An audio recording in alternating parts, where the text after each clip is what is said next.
A database stores data, but that is not its main purpose. A cardboard box can also store data, photos, cards, human organs, what have you, but you would not call this box a database. It's just a data store. But what if we marked and collated the photos and cards in such a way that lets us summarize them and draw insights? Now that sounds a bit more like a database. A database helps you discover and derive new knowledge that did not exist before you ran the query. The most popular database query language is SQL. Today it and the relational model databases it works with are very popular. I learned it myself a while ago. You ever wonder where it came from? I did too. In this video, we look at the early history of the database software industry and the incredible work and debates that led to the creation of SQL. The first real database software emerged in the early 1960s.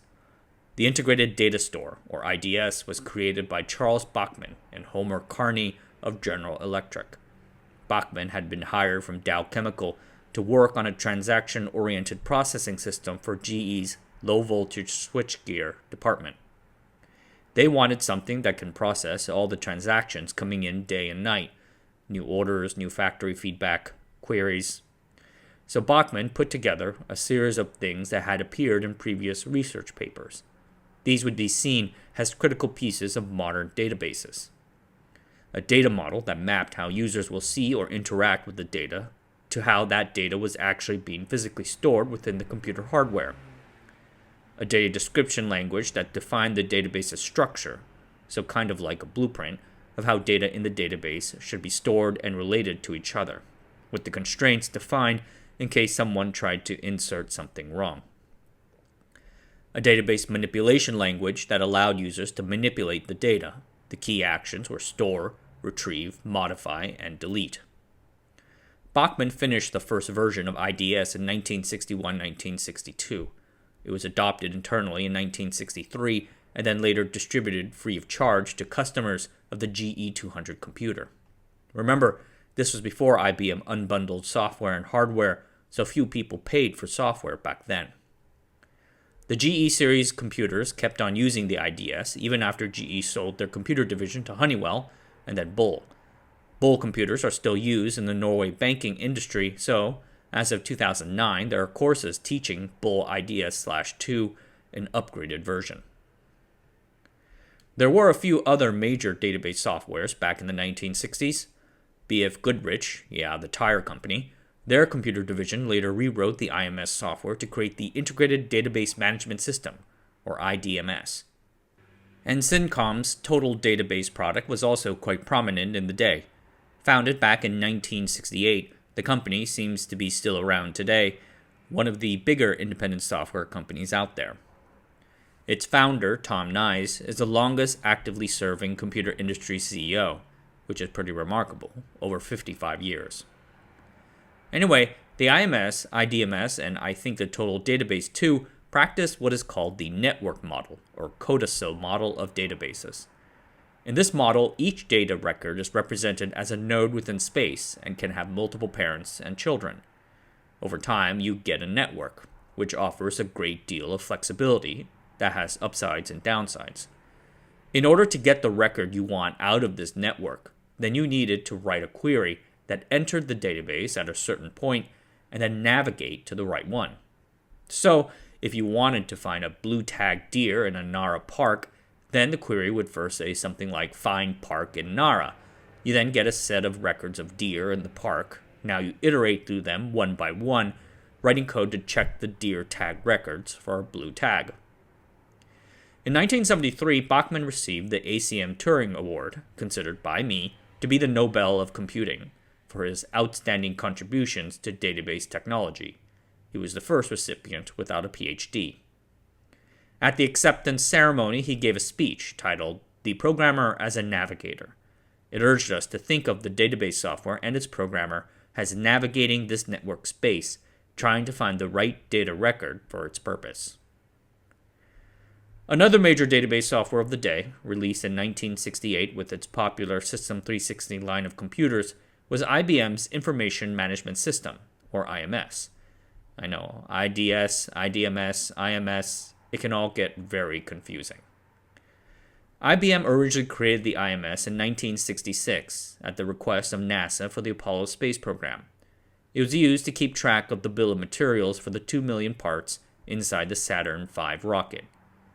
Unlike IDS and IDMS, IMS store data like trees. Records are organized in parent-child relationships, starting from the top and going down. We must always enter from the top of the tree and go down from there.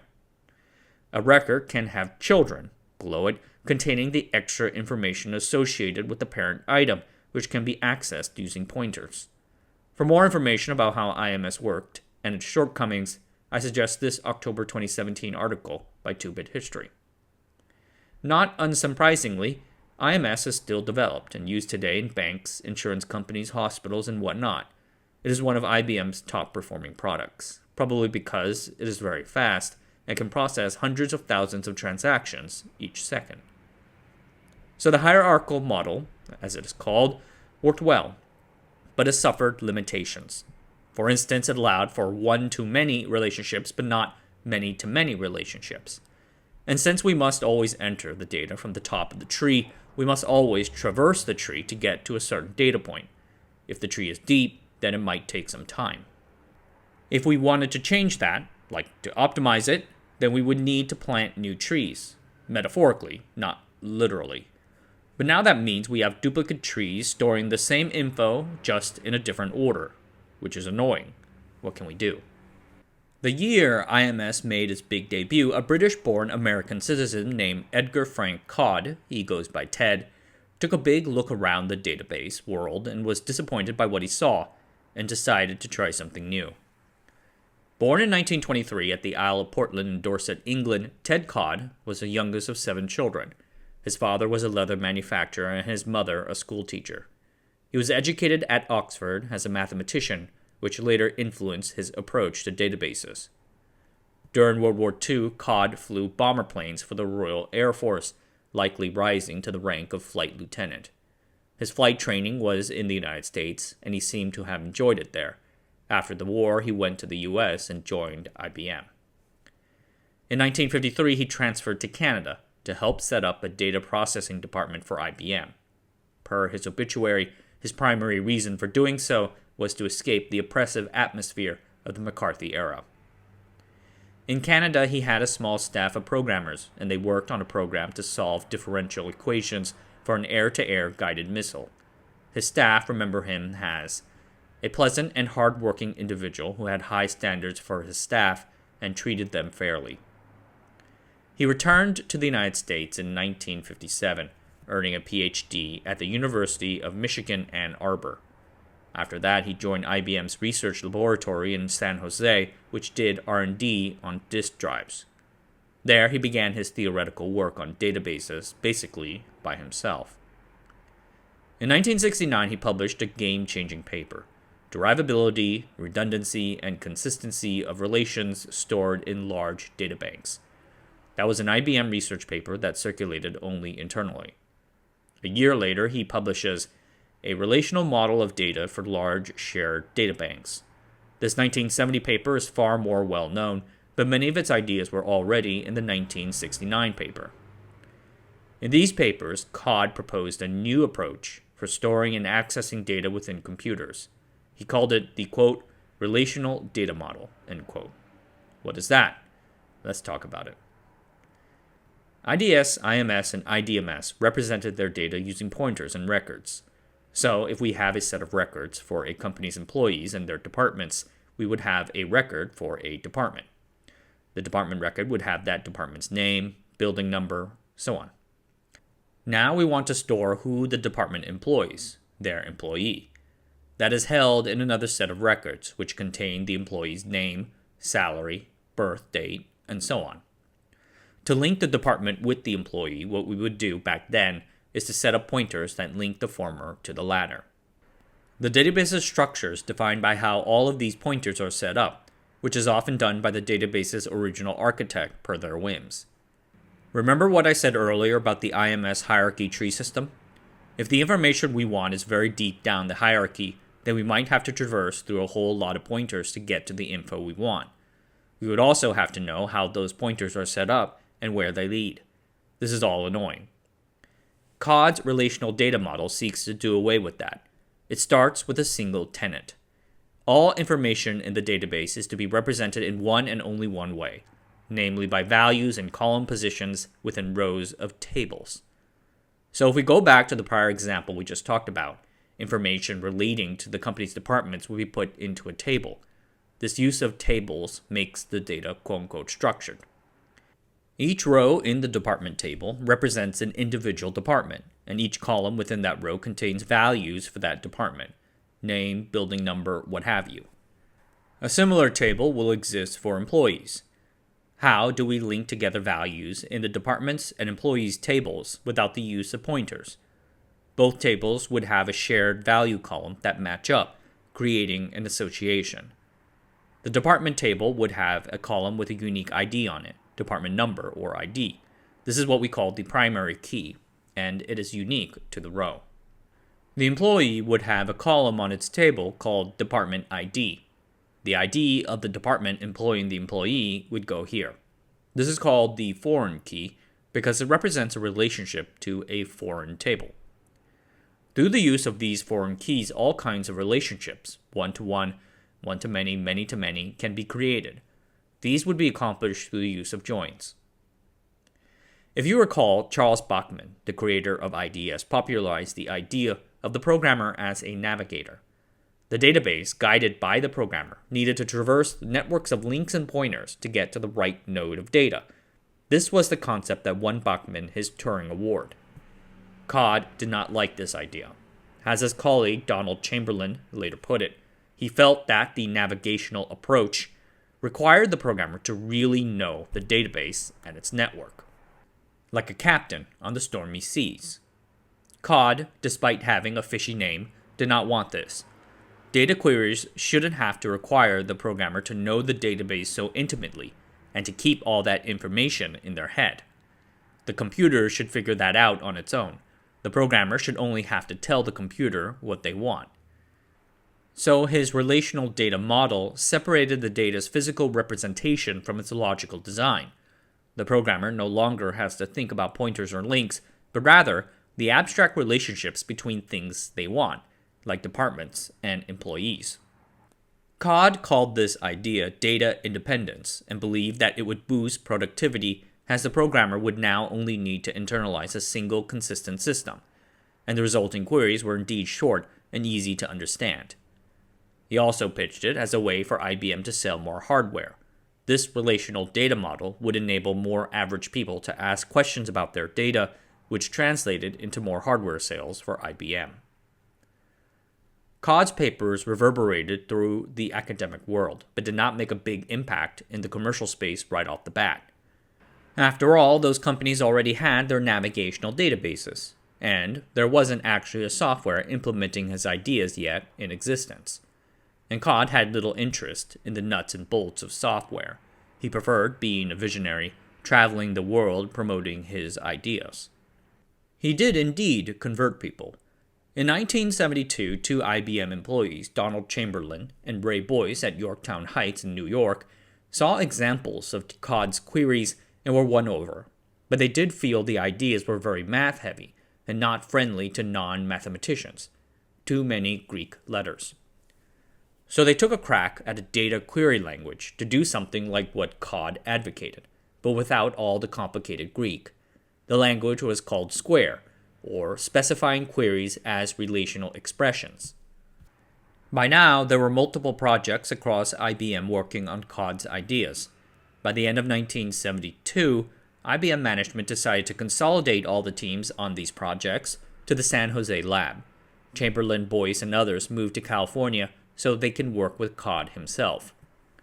After moving and settling down, Chamberlain and Boyce set out on a redo of their Square language. Square was good, but had these unintuitive subscripts that were hard to type on a keyboard, and you couldn't really get a sense of what you actually wanted from just reading it. So they went ahead and made a new relational language, one that retained the notion of mappings, but was based on English keywords that you can type. Since it followed up Square, they called it Structured English Query Language, or SQL. Later, due to a trademark issue from the British aircraft manufacturer Hawker Siddeley, they had to take the vowels out. Thus, we have SQL, but some people still say SQL. At the May 1974 SIGMOD conference, Chamberlain and Boyce published and presented the first paper about SQL. Sadly, a month after presenting that first paper, Ray Boyce died suddenly from a brain aneurysm at the age of 27 or 28, leaving behind a wife and child. Don Chamberlain remembers him fondly. At that same SIGMOD conference, Charles Bachman and Ted Codd, the leaders of the navigational and relational models of databases, famously debated. Some called it a discussion. It was a legendary meeting in software database history. It was set up the previous year with Bachman fresh off his Turing Award win. At the Montreal Share Conference in 1973, he gave a dry run of his Turing acceptance speech to an audience. Codd had been in that audience and was described as being extremely agitated throughout that talk. The instant Bachman finished, Codd jumps up to the microphone a la Kanye West and says, "I'd like to congratulate Charlie on the Turing Award. That's really great and he deserves it. He's a very nice guy." None of that affects the fact, however, that what he is saying in his paper is dead wrong. There are so many things that need to be said in order to deconstruct Charlie's argument, but it would not be appropriate to do now.